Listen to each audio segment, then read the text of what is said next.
Morning, Agent Engine Carver Clean. We're here in Newark today and we've got a very, very nice Mercedes V220d. Beautiful piece of kit this is. Just running in at 366,000 miles. Now this one has recently had the engine light pop on. That was down to DPF issue by the look of it, mainly down to the pressure sensor. That pressure sensor has just been changed. We've just come along, we've cleared the codes, they've not reappeared while we're looking at it now. Basically we're going to get this cleaned up.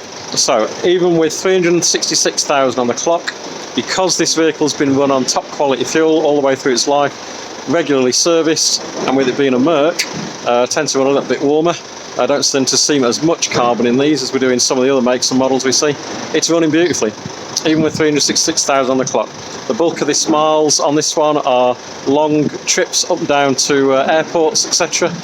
So it's getting hammered most of the time, cruising along at high speed, running hot. Very, very few cold miles on this.